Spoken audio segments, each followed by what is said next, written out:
믿음의 사람 다윗이라는 제목으로 함께 말씀을 나누겠습니다. 다윗의 믿음의 특징을 우리가 말한다고 한다면 그는 섬김의 사람이었습니다. 우리가 믿음을 어떻게 정의할 수 있을까요?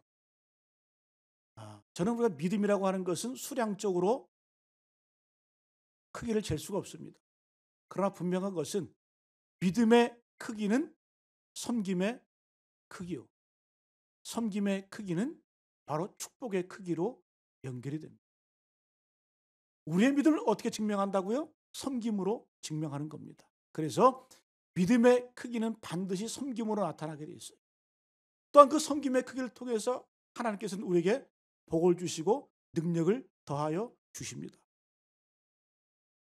여러분, 우리가 다윗의 믿음을 한마디로 말한다면 그는 기도로 하나님의 능력을 받았고, 그 능력 가운데 머무는 것이 아니라 자기가 만나는 모든 사람들, 자기가 처한 모든 곳에서 섬김을 통해서 살리는 역사, 살리는 능력을 경험한 인물이 바로 다윗이라는 거죠. 그러니까 어떤 분이 그런 얘기 하더라고요. 기도, 능력, 섬김, 매력. 이러면 기도하면 능력이 생겨요. 우리가 어떤 문제를 가지고 기도하면 하나님께서 나를 변화시키든가 아니면 상황을 변화시켜 주세요. 반드시 기도에는 응답이 있고 능력이 있습니다. 그런데 그 능력은 반드시 섬김으로 이어져야 된다는 거죠. 왜요? 섬길 때에 하나님과 사람 앞에 매력이 있기 때문에, 하나님이 기뻐하시기 때문에 반드시 우리의 능력은 섬김으로 이어져야 될 줄로 믿습니다. 저는 다윗의 믿음을 다시 한번 묵상하면서 다윗은 바로 이 섬김의 매력이 있는 사람이었구나. 여러분, 다윗이라고 하는 그 인물, 이 다윗이라는 이름이 성경에 몇 번 나올까요? 구약에 800번 이상 나옵니다. 신약 성경에 60번 나옵니다. 신구약 통틀어서 860번 다윗이 언급이 되는데, 여러분, 신구약 성경 66권이 장수로 따지면 1189장이에요. 그중에 860번이 다윗의 이름이 나왔다는 얘기는 뭐예요? 두 장에 한 번 이상은 다윗의 이름이 언급됐다는 거예요. 쉽게 말하면 성경은 다윗의 이름으로 도배되어 있다. 여러분, 다윗은 이스라엘 역사상 가장 강력한 국가를 형성했습니다. 또 고대근동을 제패하고 가장 넓은 영토를 차지했던 인물이 바로 다윗이에요. 그래서 예수님 당시에도 이스라엘 백성들은 로마의 압제 가운데 다윗과 같은 위대한 지도자가 나와서 우리를 해방시켜주고 통치할 그런 메시아를 구했습니다. 오늘날도 여러분, 이스라엘의 국기 별이 하나 그려져 있죠, 그죠? 그게 무슨 별이에요? 다윗의 별입니다. 다윗의 별. 그만큼 오늘날도 이 다윗은 역사적으로 또 신앙적으로 상징적인 의미가 큽니다. 여러분, 다시 한번 말씀드리면 다윗의 믿음을 한마디로 표현하면 섬김의 크기가 바로 축복의 크기가 어떻게 되는지 우리에게 증명해 주고 있고, 또 하나님의 마음에 합한 그 믿음이 어떤 것인지, 하나님의 마음에 맞는다는 것이 어떤 것인지 우리에게 잘 보여주고 있습니다. 그래서 오늘 말씀을 통해서 우리가 다윗에 대해서는 여러 번 우리가 함께 나눴습니다. 다시 한번 이 다윗의 인생을 정리하면서 우리에게 주는 하나님의 교훈을 깨닫고 또 실천하는 우리 모두 되시기를 간절히 축복합니다. 첫 번째 우리가 분명히 해야 될 것은 다윗은 하나님이 세우셨다라는 거예요. 오늘 여러분 사도행전 13장 21절 22절에 중요한 구절이 나와요. 자, 하나님께서 베냐민 지파 기스의 아들 사울을 왕으로 40년 동안 주셨다가 22절 어떻게 시작합니까? 패하시고 다윗을 왕으로 세우셨다. 패하시고 세우셨다. 누굴 패하셨어요? 사울 왕을 패하시고, 그리고 다윗 왕을 세우셨다. 자, 하나님께서 왜 이렇게 사울은 패하시고 다윗은 세우셨을까? 가문으로 따지면 사울 왕은 몰락한 가문이 돼요. 반면에 다윗은 흥왕하는 가문이 됩니다. 자, 그러면 우리는 궁금해요. 왜 하나님께서는 사울은 패하시고 다윗의 집안은 세우셨을까? 우리가 인간적으로 볼 때 죄가 많기로는 누가 더 많아요? 사울이 더 많습니까? 다윗이 더 많습니까? 여러분 사울 왕은 죄 증거해봐야 불순종한 것밖에 없어요. 몇 개. 근데 다윗은 우리가 잘 알잖아요. 그 가치가 얼마나 큰지. 자기의 그 충신 장군이었던 우리아 장군 그 아내를 빼앗기 위해서 간음죄를 저지르고 그걸 무마하기 위해서 살인죄를 저지르고 내 이웃을 탐하는 그러한 십계명을 한꺼번에 3번 지은 사람이 바로 다윗이다. 죄로 따지면 다윗의 죄가 더 큽니다. 엄청나게 큰 거예요. 남의 가정을 파탄시키고 남의 죄를 빼앗은 파렴치범이 다윗 아닙니까? 근데 하나님께서는 왜 이렇게 다윗은 세우시고 사울왕은 버리셨을까? 자, 오늘 말씀을 통해서 사울왕이 왜 이렇게 버림받을 수밖에 없게 되었는지, 왜 하나님 앞에 왕권을 상실하게 되었는지 한번 그 원인을 한번 우리가 살펴보겠습니다.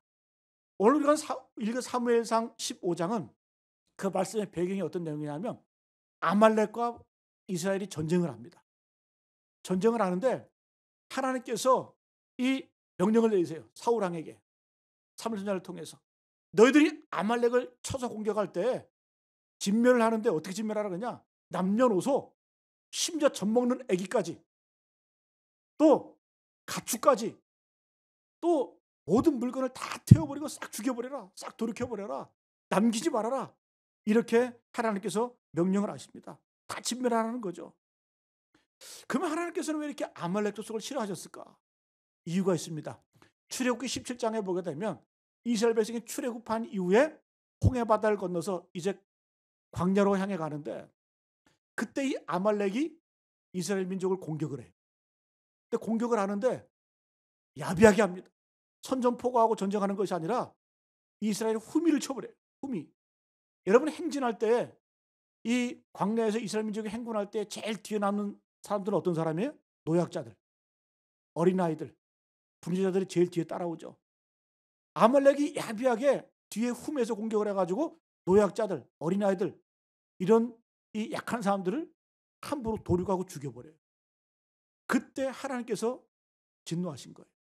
그래서 뭐라고 명령하시냐? 옛날부터 너희는 가나안 땅에 들어가게 되면 이 아말렉 족속은 씨도 남기지 마라. 싹 없애버려. 진멸해버려라. 이렇게 말씀하시는 거예요. 자, 그런데 사울왕은 이 하나님의 명령 앞에 어떻게 하냐? 오늘 말씀을 보게 되면 들어가서 공격을 하고 진멸하다 보니까 소와 양 이런 것들 보니까 아까운 거예요. 너무 살찌고 또 보기 좋은 그런 짐승들이 있기 때문에 하나님의 명령을 순종하지 않습니다. 살려둡니다. 여러분 이제 오늘 우리가 이 말씀 가운데 사무엘이 이제 사울왕에게 갑니다. 그리고 묻죠. 이게 어떻게 된 일입니까? 물으니까 여러분 13절 한번 보세요. 사무엘이 사울에게 이른즉 사울이 그에게 이르되 사울이 대답하는 거예요. 끝에 내가 여호와의 명령을 행하였나이다 하니 나 분명히 하나님의 명령 다 행했습니다. 그러니까 14절에 사무엘이 질문을 하죠. 그러면 내 귀에 들려오는 양의 소리, 내게 들리는 소의 소리는 무슨 소리입니까? 이렇게 물으니까 15절에 사울이 그에게 이르되 그것은 무리가 아말렉 사람에게서 끌어온 것인데 백성이 당신의 하나님 여호와께 제사를 하여 양들과 소들 중에서 가장 좋은 것을 남기며 그 외의 것은 우리가 진멸하였나이다 하는지라. 여러분 하나님이 언제 다 없애버리라 그랬지 왜 좋은 건 남겨두라 그랬어요? 그런데 여러분 사울 왕이 왜 이렇게 하나님이 싫어하게 되었는지 한번 말씀 한번 보세요. 15절 보니까 그것은 무리가 사울이 이래 무리가 누가 했다는 거예요? 내가 한 거 아니라 무리가 했다는 거죠. 또 중반절에 보게 되면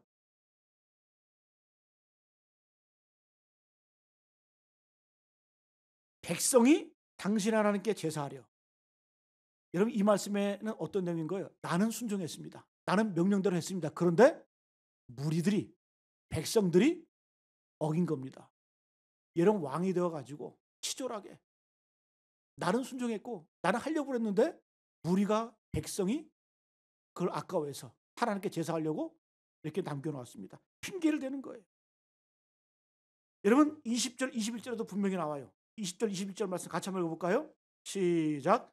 사울이 사무엘에게 이르되 나는 실로 여호와의 목소리를 청종하여 여호와께서 보내신 길로 가서 아말렉 왕 아각을 끌어왔고 아말렉 사람을 진멸하였으나 21절 다만 백성이 그 마땅히 멸할 것 중에서 가장 좋은 것으로 길갈에서 당신의 하나님 여호와께서 제사하려고 양과 소를 끌어왔나이다 하는지라. 여러분 나는 나오고 백성이 나와요. 나는 어떻게 했다? 여호와의 목소리를 청종하여 나는 순종했다라는 거죠. 근데 21절에 근데 백성들은 다만 백성이 마땅히 멸할 것을 어떻게 해요? 좋은 것을 떼어놓았다라는 거예요. 누구 핑계 대는 거예요? 백성들 핑계 대는 거예요. 무리들 핑계 대는 거죠. 여러분 그런데 더 심각한 건 뭔 줄 아세요? 길갈에서 당신의 하나님 여호와께 제사하려고. 누구의 하나님? 나의 하나님이 아니라 당신의 하나님. 여러분 당신의 하나님이라는 표현이 3번 나와요. 13절, 21절, 30절에 사울이 고백할 때 당신의 하나님께 제사하려고 당신의 하나님께라는 표현이 나와요. 여러분 사울왕은 이미 뭐예요? 믿음에서 떠났다는 얘기죠. 나의 하나님이 아니라 당신의 하나님. 예? 여러분 하나님이 얼마나 기분 나쁘겠어요. 하나님께서 사울왕을 세우셔가지고 기름 부으셔서 왕으로 세우셨는데 왕이라는 자가 백성들 핑계대고 또 더 나아가서는 나의 하나님이 아니라 당신의 하나님이라고. 당신의 하나님. 여러분 사무엘이 이 말을 듣고 저주를 퍼붓죠. 22절 23절에 보니까 사무엘이 이르되 여호와께서 번제와 다른 제사를 그의 목소리를 청종하는 것을 좋아하신 것 같이 좋아하시겠나이까. 그러면서 유명한 말씀 순종이 제사보다 낫고 듣는 것이 순장인보다 나으니 이는 거역하는 것은 점치는 자와 같고 완고한 것은 사신 우상에게 절하는 자와 같으니라. 내가 언제 나에게 제사 드리라 그랬냐? 순종을 원했지. 네? 왜 이렇게 완고하고 왜 이렇게 순종하지 않느냐? 그것은 마치 우상에게 절하는 것과 똑같아. 더 슬픈 얘기는 뭔 줄 아세요? 23절 하반절에 왕이 여호와의 말씀을 버렸으므로 여호와께서도 왕을 버려 왕이 되지 못하게 하셨나이다. 여러분 슬픈 얘기죠. 누가 먼저 버렸다?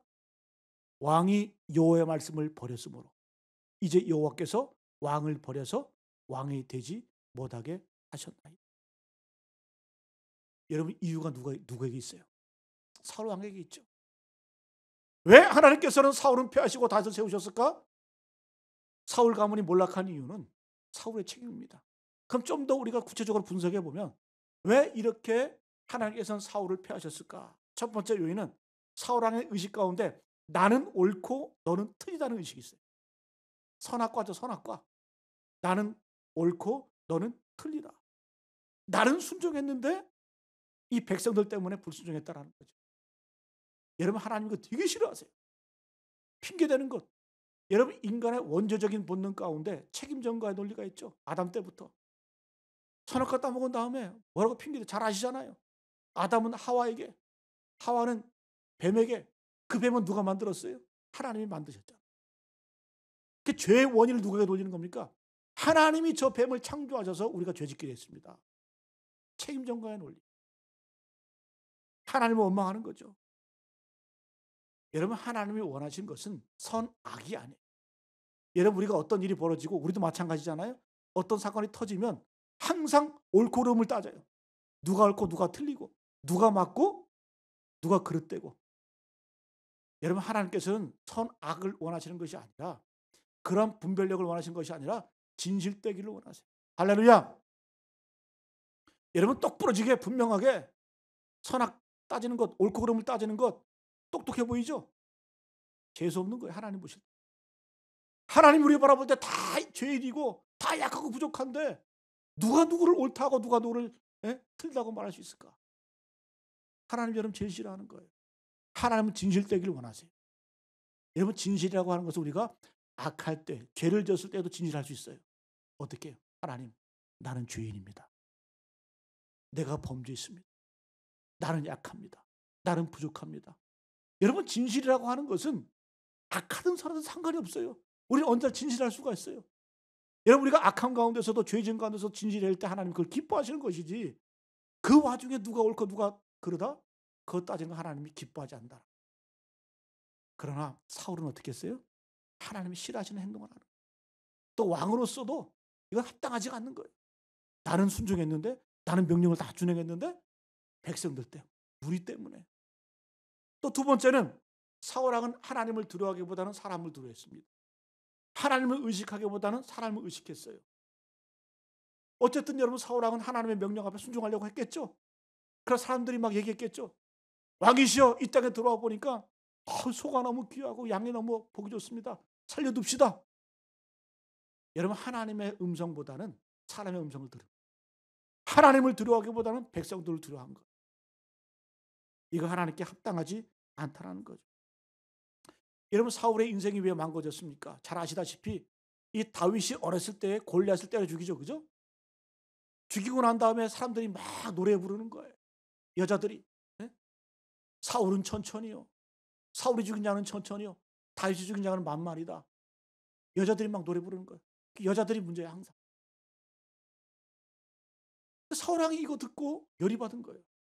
아, 어린 그 꼬마 같은 그 소년 다윗에게는 만을 돌리고 나에게는 천을 돌려?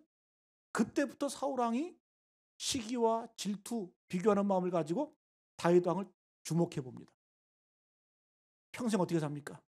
시기, 질투, 비교가 왜 나쁜 줄 아세요? 내 인생을 못 살아. 사울 왕이 장점도 많았고 지혜도 있고 용기도 있었는데 그 인생이 바뀌어버리니까, 그 생각이 바뀌어버리니까 시기와 질투하는 것에 그것만 바라보고 그것만 묵상하다가 자기 인생 망가져. 평생 어떻게 살아요? 평생 동안 다윗 쫓아다니면서 죽이려고 하다가 그의 인생 마감하자. 그의 최후를 맞이하잖아요. 왜 그랬을까? 이유가 있어요. 하나님 의식하지 않고 사람 의식. 우리는 하나님을 상대해야 됩니다. 그러나 사울 왕은 끝까지 사람을 상대했어요. 하나님을 두려워하기보다는 사람을 두려워했다는 거죠. 여러분, 이거 불신앙인 거예요. 세 번째로 사울 왕은 하나님의 영광보다 자기의 영광을 드러냈다는 거예요. 오늘 여러분 12절 한번 보세요. 이제 사무엘이 사울을 만나려고 막 가는데 어떤 사람이 와서 얘기하는 거예요. 선지자요, 사울 왕이 승리한 다음에 갈멜에서 누구를 위하여? 누구를 위하여? 자기를 위하여 기념비를 세웠습니다.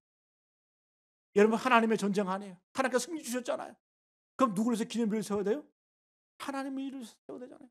근데 자기를 위해서 세웠다. 자기를 위해서. 하나님의 영광을 도둑질한 거죠. 하나님의 영광을 빼앗은 거죠. 여러분, 미스바에서 이스라엘 백성들이 모여서 어떻게 했습니까? 사무엘 선지자가 미스바에 모아놓고 기념비를 세웠죠. 똑같이.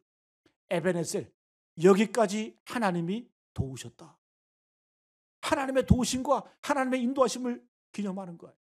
근데 오늘 사울 왕은 똑같이 기념비를 세웠는데 누구를 위해서요? 자기를 위해서 기념비를 세웠다. 여러분, 이제 사무엘이 왕이시여, 당신이 여호와의 말씀을 버렸으므로 이제 여호와께서 당신을 버리셨습니다. 이렇게 하니까 오늘 여러분 우리가 읽지 않았지만 24절부터 사울 왕이 내가 범죄했습니다. 내가 잘못했습니다. 회개하죠. 우리는 이 말씀을 쭉 보게 되면 사울 왕이 회개한 것 같아. 그럼 하나님이 용서해 줘야 되잖아요. 그런데 이 회개가 진짜일까? 한번 말씀 한번 보세요. 30절로 한번 가볼까요? 30절 말씀. 15장 30절. 우리 같이 한번 읽어봅니다. 시작. 사울이 이르되 내가 범죄했을지라도 이제 청하옵나니 내 백성의 장로들 앞과 이스라엘 앞에서 나를 높이사 나와 함께 들어가서 내가 당신 하나님 여호와께 경배하게 하소서 하더라. 여러분, 이게 회개예요? 내가 범죄했을지라도 이제 청하옵나니 내 백성과 장로들 앞에 이스라엘 앞에서 누굴 높여달라? 나를 높이사. 나를 용서하신 하나님을 높여야 돼. 근데 끝까지 사울 왕의 중심은 누구였나? 나의 나.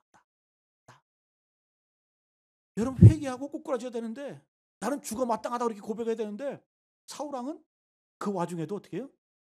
이스라엘 앞에서 나를 높이사. 나를 높이사 누구의 하나님? 나의 하나님이나 당신의 하나님께 제사하게 경배하게 하옵소서. 그 사울 왕의 오직 관심은 자기 영광, 자기 영광. 나를 높여들고 나를 위해서. 여러분 하는 짓이 다 어떻게 해요? 버림받을 짓만 하는 거예요. 자, 이제 사울 왕이 왜 이렇게 버림받았는지 아시겠죠? 그냥 피상적으로 말씀 보시면 안 돼요. 사울 왕은 나는 옳고 너는 틀리다. 그리고 하나님의 영광을 도둑질했어요. 그리고 끝까지 하나님을 두려워하기보다는 사람을 두려워했어요. 여러분 이것 외에 이제 시대가 흘러서 사울 왕이 여러분 회개할 기회가 없었겠어요? 끝까지 회개 안 합니다. 그러면 우리는 어떻게 살아야 될까? 우리 인생 가운데 사울 왕처럼 버림받지 않고 다윗처럼 하나님 앞에 선택받을 수 있는 그 인생의 비결은 뭘까? 간단합니다. 이 반대로 살면 돼요. 이렇게 안 살면 되는 거예요. 반대로 누구처럼요? 다윗처럼. 왜? 하나님은 사울 왕을 패하시고 다윗 왕을 세우셨기 때문에. 자, 그럼 우리는 분석을 해봐야 돼요. 하나님께서는 왜 다윗 왕을 세우셨을까? 여러분 첫 번째 이유는 다윗은 책임질 줄 아는 사람이었어요. 사울 왕처럼 책임을 전가하고 무리가 그랬다, 백성이 그랬다 이렇게 핑계대지 않고 늘 이 책임을 자기에게 돌립니다. 여러분 잘 아시잖아요. 다윗이 밧세바와 간음한 이후에 나단 선지자가 와서 죄를 지적합니다. 당신이 바로 죄인이요. 이렇게 지적하니까 여러분 선지자와 자기밖에 몰라 그 죄는. 칼을 들어 빼서 그 힘없는 선지자를 칼로 죽여버리면 아무도 몰라. 들키지 않아요. 그런데 다윗 왕의 자세가 어떻습니까? 힘이 있을 때 왕이 되어서도 그 자리에서 무릎을 꿇는 거예요. 눈물을 흘리는 거예요. 내가 그 죄인입니다. 여러분 그 와중에 선악 따지지 않아요. 그 여자가 나를 끼웠습니다. 그 여자가 나를 유혹했습니다. 책임 전가하지 핑계대지 않아요. 책임지는 거 책임지는 거. 여러분 책임지는 것 사람이 봤을 때도 멋있지만 하나님이 볼 때도 멋있어요. 여러분 책임지는 인생 되십시오. 하나님이 기뻐하신 줄로 믿습니다. 내가 죄인입니다. 고백하는 거예요. 그래서 여러분 다윗이 가장 위대했을 때가 언제일까? 어린 소년 시절에 그 어린 다윗이 골리앗을 죽였을 때 그때가 아니라는 거예요. 언제요? 힘이 있을 때 왕이 되어서도 자기 죄를 깨달았을 때 회개할 수 있는 그 힘, 무릎 꿇을 수 있는 그 힘, 그것이 바로 다윗의 위대함이다. 여러분 어떤 상황이든지 간에 옳고 그름 따지지 마세요. 책임지세요. 제가 지난주에 예수마을교회 창립 40주년 장로 취임 축사하러 갔다 왔는데 장로님들 권면하면서 이런 얘기했어요. 장로님들은 도전하고 비판하고 그런 위치가 아니다. 더 이상 책임지는 위치다. 그래서 여러분 하나님께서 우리가 원하시는 건 뭐예요? 진실이에요. 진실. 진실. 약하면 약한 대로, 강하면 강한 대로 그 인정하는 거예요. 진실되게 주 앞에 나갈 때 하나님께 쓰임받는 겁니다. 할렐루야. 그래서 다윗은 책임지는 인생이에요. 여러분 아들 압살롬이 반역했을 때에도 그 죄를 아들에게 돌리지 않잖아요. 가장 사랑했던 아들이에요. 그 칼을 들고 아버지를 죽이려고 백주대낮에. 예? 그런데 여러분 그 쿠데타가 진압이 된 다음에 압살롬이 비참하게 죽죠. 그런 와중에서도 다윗은 울면서 내 아들 압살롬아, 내 아들 압살롬아, 차라리 내가 죽는 것이 나았을 것을. 그 아들의 죄까지, 아들의 허물까지 다 내 죄로 돌리는 거죠. 내 탓이 내 탓, 내 탓. 여러분 인생의 말년에 여러분 잘 아시잖아요. 재앙 가운데 전염병이 돌게 하셨잖아요. 하나님께서 3일 동안 7만 명이 죽게 하셨잖아요. 그때 다윗 왕이 하나님 앞에 무릎 꿇고 울며 부르짖습니다. 하나님 이 백성이 무슨 죄가 있습니까? 차라리 나와 내 집을 멸해 주십시오. 백성은 살려주시고 나와 내 집은 아예 없어 멸해도 좋습니다. 이 백성이 산다고만 한다면 여러분 하나님이 이걸 기뻐하시는 거예요. 할렐루야. 여러분 하나님은 진실을 원하신다고 그랬죠? 여러분 우리가 죄 중에서도 진실하면 하나님께서 회복시켜 주시고 영광되게 하세요. 여러분 예를 들어볼까요? 다윗이 범죄했어요. 밧세바와 간음했어요. 하나님 앞에 회개했어요. 철저하게 눈물을 흘리겠어요. 그 죄의 대가가 너무 컸어요. 그 밧세바와 불륜 사이에 나왔다 그 생긴 그 아이가 죽게 돼요. 태어나자마자 죽습니다. 끝인 것 같았어요. 압살롬도 반역을 했어요. 그 아들도 죽었어요. 그러나 다윗이 철저하게 회개하고 진실되게 앞에 나아갔을 때 하나님께서는 어떻게 해요? 솔로몬을 주셨어요. 여러분 전염병 때문에 이스라엘 백성이 죽어나갈 때 그 다윗은 하나님께 기도했죠. 하나님 어떻게 응답하셨어요? 저기 아라우나라는 사람의 그 집 앞에 있는 타작마당을 사가지고 나에게 회개의 제물을 올려라. 그때 이 다윗은 아라우나 타작 자기 돈을 가지고 그 타작마당을 삽니다. 그리고 거기서 회개의 제물을 올려드려요. 그때 하나님이 용서하시고 어떻게 하셨어요? 그 터가 바로 성전이 들어서는 터가 되는 거예요. 솔로몬이 성전이 세워지는 터가 되는 거예요. 여러분 하나님께서 우리가 선하고 악하다 그거 따지는 분이 아니세요. 다 오염돼 있고 다 부족하고 다 죄 많은 인생인 거예요. 그런 와중에서 우리가 회개하고 진실되면 하나님께서 어떻게 하세요? 그것을 변하여 영광이 되게 하시고 기적을 베풀어 주시고 우리의 능력으로 임하게 될 줄로 믿습니다. 할렐루야. 여러분 그래서 우리가 주님 앞에 진실하는 게 중요한 거예요. 또 한 가지 다윗은 어떤 사람이었냐? 가는 곳마다 살리는 사람이었어요. 여러분 사울의 특징은 뭐냐? 사울은 백성들로 하여금 죄짓게 만든 사람이었어요. 그러나 다윗은 백성들로 하여금 회개케 만드는 사람이었어요.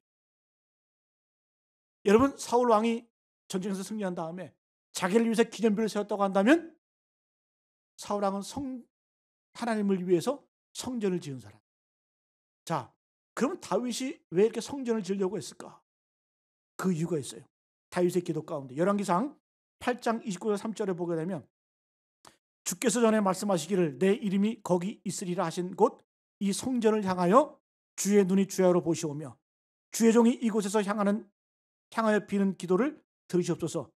주의 종과 주의 백성 이스라엘이 이곳을 향해서 기도할 때에 주는 그 간구함을 들으시되 주께서 계신 곳 하늘에서 들으시고 들으시사 사하여 주옵소서. 어떤 얘기예요? 다윗이 성전을 짓는 목적은 뭐예요? 하나님의 임재를 상징하는 이 성전에서 나와 내 백성이 기도할 때에 회개할 때에 주께서 하늘에서 들으시고 이것을 향해서 기도할 때 주께서 우리 죄를 사하시고 사하여 주옵소서. 살려달라는 얘기죠. 내가 살고 백성이 사는 비결은 뭐다? 성전 짓는 거라. 하나님의 응답이 있어요. 하나님 뭐라고 응답하십니까? 역대하 7장 14절 말씀에 내 이름으로 일컫는 내 백성이 그들의 악한 길에서 떠나 스스로 낮추고 기도하여 내 얼굴을 찾으면 내가 하늘에서 듣고 그들의 죄를 사하고 그들의 땅을 고칠지라. 우리가 성전을 향해서 늘도록 기도하면 하나님이 우리 죄를 다 사해 주시고 우리의 땅을 고쳐주신대. 회복시켜 주신대. 부흥을 주신대. 여러분 그래서 다윗이 성전을 짓는 목적은 뭐예요? 살리기. 그리고 여러분 다윗의 인생을 우리가 쭉 보았잖아요. 다윗은 가는 곳마다 살리는 거예요. 도망 다닐 때에도 구원해내요. 백성들을. 그일라 땅에서 블레셋 족속들이 이스라엘 거민들을 끌고 갑니다. 그때 다윗은 도망자예요. 도망자. 근데 그 와중에도 군대를 이끌고 가서 이스라엘 백성을 구해와. 건져와요. 누가 해야 되는데 사울 왕이 정규 군대를 이끌고 가서 구해와야 되는데 도망자 다윗이 가서 살려내는 겁니다. 여러분 아둘람 굴에 있을 때에 마음이 원통하고 환난하고 비친 자들 400명이 그를 찾아오죠. 그때 어떻게 해요? 그들의 우두머리가 돼요. 여러분 광야 생활할 때는 때로 몰려다니면 안 돼요. 들켜. 근데 여러분 400명이 다가왔을 때 어떻게 해요? 그들 다 품잖아요. 그리고 어떻게 합니까? 그들을 훈련시키고 함께 동고동락하면서 그들이 어떻게 돼요? 나중에 다윗 왕궁의 밑거름이 됩니다. 다윗 왕국을 세울 때 장수가 되고 행정가가 되고 다윗 왕국을 이끌어가는 지도자리 되었다는 겁니다. 그 다윗은 가는 곳마다 사람을 죽이는 게 아니라 죄짓게 만드는 것이 아니라 사람을 살려내는 것. 어떻게 하면 살릴 수 있을까? 쓸모없는 사람을 쓸모있게 만듭니다. 인생의 불안자들 낙오자들 택해서 하나님 나라의 영광스러운 사명자로 세우는 인물이 누구였다? 바로 다윗이었다. 여러분 이제 사울과 다윗 극명하게 구분이 되죠. 그죠? 다윗처럼 사시기를 축복합니다. 한 가지 더 보겠습니다. 다윗은 하나님의 마음에 맞는 사람이었어요. 하나님의 마음에 들었다. 오늘 사도행전 그렇게 나오잖아요. 내가 이세 아들 다윗을 보니까 이는 내 마음에 참 맞는다. 옛날 성경은 내 마음에 참 합하다. 이 말은 다윗의 마음이 내 마음이고 내 마음이 다윗의 마음이고, 얼마나 하나님이 기뻐하시고 좋아하셨으면 여러분 이런 하나님이 고백을 하실까? 이거 사랑 고백 아닙니까? 얼마나 다윗의 인생에 매력이 있었으면. 여러분 우리가 누군가의 마음에 든다는 거 참 중요한 일이에요. 인생이 바뀌어요. 그런데 하나님의 마음에 든다고 하는 것은 복 중에 복이고 최고의 복인 줄로 믿습니다. 여러분 사울왕처럼 사람 마음에 들려고 하지 마세요. 하나님의 마음에 드시길 간절히 축복합니다. 그래서 하나님께서 다윗이 얼마나 마음에 드는지 뭐라고 말씀하면 23절에 내가 이세 아들 다윗을 통해서 내 뜻을 다 이루겠다. 여러분 하나님의 뜻은 뭐예요? 온 백성 온 인류가 구원받는 거 아니에요? 그래서 하나님께서는 그 인류 구원의 목적, 그 인류 구원의 소망을 누굴 통해서요? 다윗의 후손 예수를 통해서 내가 이루겠다. 여러분 하나님의 마음에 들면, 하나님의 마음에 합하면 이런 복을 받는 거예요. 하나님의 뜻이 나를 통해서 이루어지는 거예요. 여러분 부럽지 않으세요? 저도 이렇게 좀 살고 싶어요. 마지막 소원이 있다고 한다면 하나님 나를 통해서 하나님 뜻을 이루어 가십시오.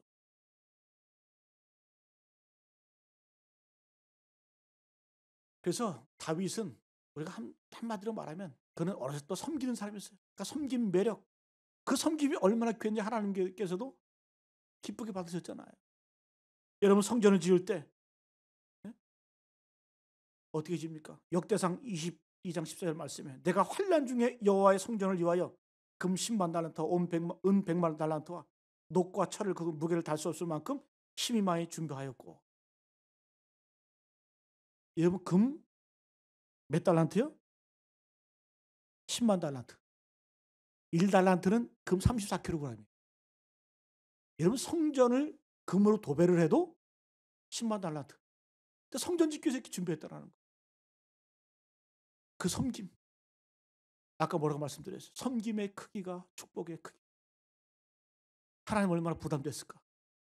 고민됐을까? 다윗아, 왜 나한테 왜 이러냐? 내가 도대체 너한테 무슨 복을 줘야 되냐? 여러분 부귀를 준들, 생명의 연장해 준들, 그 영원한 복입니까? 그래, 내가 너에게 복 줄게. 어떤 복? 너를 통해서 내 뜻을 이루겠다. 너의 후손 예수 그리스도를 통해서 온 인류를 구하는 뜻을 이루어 가겠다. 그런데 여러분 다윗이 이런 것들 준비할 때에 평안할 때 한 거 아니에요. 역대상 20장 14절 말씀에 다윗이 이렇게 보면 내가 환난 중에 여호와의 성전을 위하여. 환난 중에 준비해. 환난 중에 힘들고 어렵고 고민될 때에 다윗은 그때부터 자기 인생이 정신없고 아무리 분주해도 경황이 없어도 뭘 생각했다라는 거예요? 내가 하나님의 성전을 짓겠다. 하나님이 얼마나 기뻐하셨을까? 얼마나 좋아하셨을까? 여러분 금으로 어떻게 보면 그 예전에 그 로마 군대가 이스라엘 성벽을 초토화시켰잖아요. 그죠? 그 학자들이 그 얘기를 해요. 옛날 그 이스라엘 성전 벽을 세울 때 그 벽 사이에다가 금을 끼워놨대요. 금을 끼워놔가지고 로마 군대가 이스라엘 군대를 초토화시킬 때, 로마 예루살렘 초토화시킬 때 그 금을 빼내기 위해서 성벽을 다 그냥 돌 위에 돌 하나 남김없이 예수님의 말씀대로 싹 부셔버렸다는 거예요. 왜? 그만큼 금으로 도배했다라는 거예요. 여러분 뭘 말해줄까요? 화려했다, 사치했다 그런 의미가 아니에요. 그만큼 다윗이 하나님 영광을 위해서, 성전을 위해서 충성하고 헌신했다라는 거예요. 그걸 하나님이 기뻐하셨다라는 거예요. 여러분 다윗은 일평생 섬기는 삶이었잖아요. 어렸을 때는 짐승을 섬겼잖아요. 양을 돌볼 때에도 함부로 막 돌본 게 아니라 어린 양, 병든 양, 건강한 양을 구분해가지고 여린 풀들은 어린 양들에게 먹이고 병든 양에게 먹이고. 그러니까 하나님께서 그 탈무드 같은 데 이렇게 보면은 이 다윗이 양을 치는 걸 보고 야, 저 정도 양 치는 정성이면 내 양, 내 백성을 맡겨도 충분히 잘할 수 있겠구나. 그래서 맡긴 거예요. 소년 때에도 다른 형제들은 다 사무엘 선지자 만나러 갔잖아요. 근데 홀로 다윗만 광야에서 양들을 쳤잖아요. 책임지는 인생, 섬기는 인생이었다는 거예요. 왕이 되어서도 백성을 섬기고, 도망 다니면서도 백성들을 섬기고 책임지는 않은 인생. 여러분, 다윗은 괜히 다 했던 것이 아니라 이렇게 산 거예요. 책임지고 섬기고 살려내는 그 일. 그걸 하나님이 기뻐하시는 줄로 믿습니다. 또 한 가지, 이 다윗은 그 다윗의 특징 가운데 다윗은 남들이 싫어하는 일을 즐겨했어요. 아까 여러분 성전 준비할 때 어떻게 해요?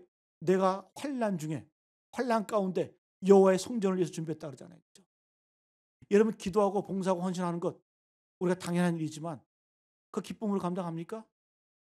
기도? 고스톱 칠 때 밤새는 사람 봤어도 난 기도하면서 밤새는 분 몇 못 봤어요.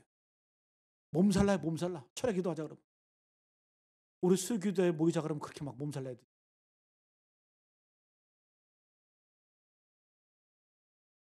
여러분, 다윗의 인생 철칙 잘 아시잖아요. 7:3법칙. 내가 하루 7번 찬양하고 3번 기도한다. 내가 주의 의로운 규례들로 말미암아 하루 7번 주님 찬양하겠다. 그리고 하루 3번 저녁과 아침과 정오에 내가 근심 중에 주님께 기도하고 탄식하겠다. 하루 10번은 무조건 하나님과 교제하는 거예요. 어떤 일이 있어도 환난 가운데 평안할 때라도 인생의 철칙이에요. 여러분, 우리가 다윗보다 바빠요? 코로나 때문에 새벽 기도는 못하지만 제가 일주일에 한 번 수요 예배 나와서 기도하자고 하는데 그게 그렇게 힘드세요?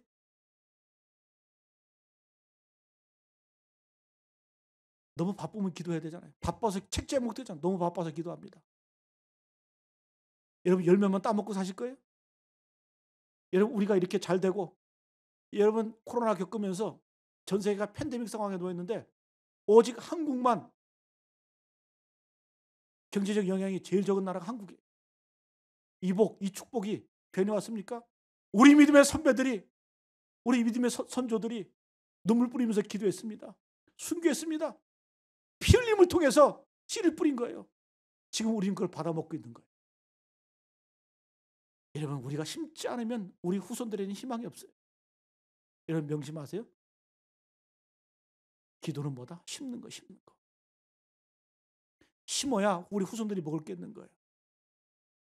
여러분, 기도하러 오신 분들 보면은 연세 드신 분만 오세요.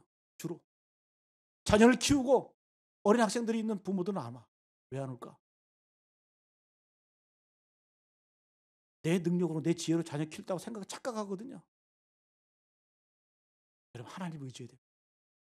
자녀를 위해서 심는다고 하는 것, 내가 돈 많이 벌어서 교육 환경 좋게? 여러분, 그런 거 소용없어요. 난 우리 큰딸 천재인 줄 알았어. 근데 하나님께서 얘가 5, 6학년쯤 되니까 초등학교 다닐 때 영어를 제일 잘해서 학교에서 얘 유학 갔다 왔냐고 물어보더라고. 전혀 그런 적 없다고. 근데 하나님께서, 저는 우리가 교육 잘 시켜서 그런 줄 알았어. 근데 하나님께서 우리 큰딸 몸을 약하게 만드시더라고. 학원 다 끊고. 그게 뭔 소용이 있어? 건강이 중요하죠. 여러분, 하나님이 키우셔야 되는 거예요. 그래서 우리 하나님께 맡길 수밖에 없는 거예요. 하나님을 의지할 수밖에 없는 거예요. 여러분, 기도로 심으시기를 바랍니다. 제가 전했던 교회에서는 담임 목사님이 수요 기도회, 금요 기도회 안 오면 목회자들, 평신도 사역자들, 지도자들 다 내보냈어요. 나가라고. 전화하라고. 그럼 가서 전화해요. 전화 돌려. 교인들 교회 오라고. 1시간, 2시간 뒤에 교회 와요. 여러분, 봉제 공장 얼마나 피곤합니까? 성수기 때. 얼마나 일이 많습니까? 일 딱 중단하고 와요.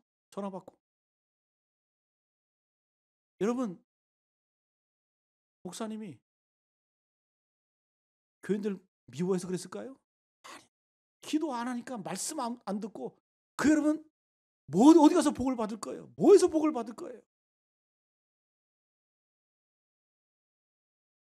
여러분 기도로 심으시길 축복합니다. 어떻게 해요? 즐거이 즐거이. 여러분 다윗이 고백하는 게 뭐예요? 나와 내 백성이 무엇이기에 즐거운 마음으로 들을 힘이 있었나이까. 환난 중에 준비했고 들을 때도 어떻게 해요? 즐거운 마음으로 들었다라는 거예요. 기도, 봉사, 헌신 제발 좀 억지로 하지 마세요. 질질 끌려다니면 하지 마세요. 주도적으로 하세요. 오리 가자 그러면 심리가 맨뺨 때리면 오리뺨 돌려대고 겉옷 달라면 속옷까지 내어주고 그 멋진 거 아니에요? 매력 있는 거 아니에요? 아까 뭐라고 말씀드렸어요? 기도할 때 하나님 능력 받는 거예요. 그 능력에서 머물르면 그 밥맛 없어요. 그 능력은 반드시 섬김으로 이어져야 돼요. 저는 우리 교회 보면서 얼마나 감사한지. 여러분 주보에 나와 있잖아요. 코로나 가운데 교회들이 막 힘들고 하는데 우리는 다른 어떤 한 해보다 더 많은 선교사를 섬겼고 더 많은 선교지를 지원했어요. 할렐루야. 하나님의 은혜인 줄로 믿습니다. 하나님이 얼마나 기뻐하실까. 목사도 기쁜데 여러분 하나님께서 바로 이것을 기뻐하시는 줄로 믿습니다. 오늘 말씀 정리하겠습니다. 여러분 우리 일평생 소원이 무엇이어야 될까요? 나도 한번 멋지게 쓰임받았습니다. 다윗처럼. 여러분 오늘 말씀 다윗의 믿음의 특징은 철저하게 섬김이었어요. 그 섬김은 뭐에서 나오는 거예요? 책임감에서 나오는 거예요.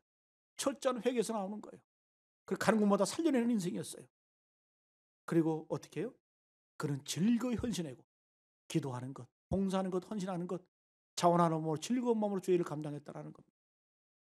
반대로 망하는 비결이 있어요. 어떻게 하면 망할까? 사울처럼 하시면 돼요. 어떻게 해요? 나는 옳고 너는 틀리고 끊임없이 아마 판단하세요. 너는 옳고 누구는 옳고 누구는 틀리고 하나님께 버림받게 돼 있어요. 여러분 하나님 음성 무시하고 하나님 두려워하지 않고 사람 의식하지 않고 사람 두려워하면 반드시 망하게 돼 있어요. 여러분 책임 전가하지 마세요. 다윗처럼 다 내 탓이고 내 책임입니다. 내가 죄인입니다. 여러분 선악과가 중요한 것이라 우리는 하나님께서 진실을 원하신다는 거죠. 진실하면 내가 약하든 부족하든 우리는 진실할 수 있어요. 하나님 앞에 겸손히.